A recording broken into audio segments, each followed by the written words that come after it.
दुनिया भर में एयर डिफेंस सिस्टम पर बड़ा है फोकस। जाने क्या है भारत की तैयारी। दुनिया भर में एयर स्पेस सुरक्षा को लेकर फोकस बढ़ा है। इजराइल हमास जंग ने एयर स्पेस सुरक्षा को लेकर दुनिया की सोच में बदलाव लाने का काम किया। साथ ही ऑपरेशन सिंदूर ने भी मौजूद एयर डिफेंस सिस्टम कितना जरूरी है इसे हाईलाइट किया।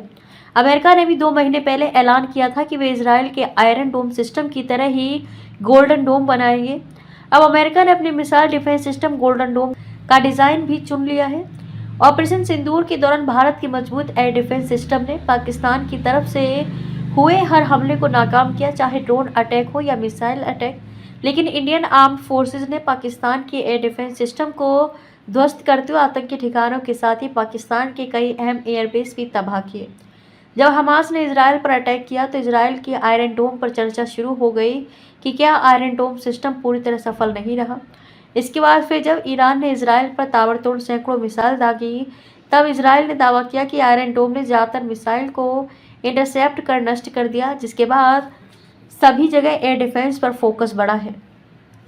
अमेरिका के राष्ट्रपति डोनाल्ड ट्रंप ने कहा है कि अमेरिका ने भविष्य की golden dome missile defence system के लिए एक डिज़ाइन चुन लिया है।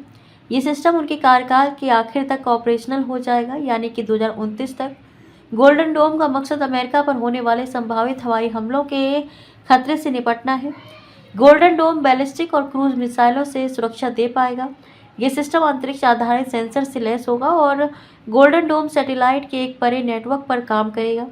यह आने वाले खतरों का पता लगाएगा, उन्हें ट्रैक करेगा और फिर नष्ट कर देगा। इजराइल के आयरन डोम सिस्टम में रडार है जो आने वाले ऑब्जेक्ट का पता करता है, उसकी स्पीड और डायरेक्शन का पता लगाता है। कंट्रोल सेंटर अनुमान लगाता है कि ऑब्जेक्ट से क्या खतरा है और क्या किसी ऐसी जगह पर गिरने वाला है जहां नुकसान होगा या फिर खाली एरिया में गिरेगा। अगर वह खतरा लग रहा है तब missile firing unit missile launch करके उस ऑब्जेक्ट को मार गिराती है। एक लॉन्चर में 20 इंटरसेप्टर मिसाइल होती हैं। इजराइल के पास आयरन डोम सिस्टम के साथ और भी सिस्टम है जो मीडियम और लॉन्ग रेंज की मिसाइल को इंटरसेप्ट करते हैं, यानी कि उससे रोकते हैं और मार गिराते हैं। डेविड स्लिंग 40 किलोमीटर से 300 किलोमीटर की रेंज की मिसाइल को इंटरसेप्ट करता है। एरो सिस्टम 2400 किलोमीटर तक की रेंज वाली मिसाइल को इंटरसेप्ट कर सकता है। भारत का रक्षक सुरक्षा कवच। भारत ने भी रक्षक सुरक्षा कवच पर बात करनी शुरू की है। हाल ही में हुए DRDO ने आयरन डोम की तरह ही रक्षक सुरक्षा कवच का कॉन्सेप्ट पेश किया। इसमें दिखाया गया कि किस तरह DRDO उन सब उपकरणों को इंटीग्रेट कर सकता है जो एयर डिफेंस के लिए है और इससे एक मजबूत सुरक्षा कवच बन सकता है। DRDO के इलेक्ट्रॉनिक एंड कम्युनिकेशन के DG BK दास ने बताया कि रक्षक सुरक्षा कवच में 2 हिस्से हैं।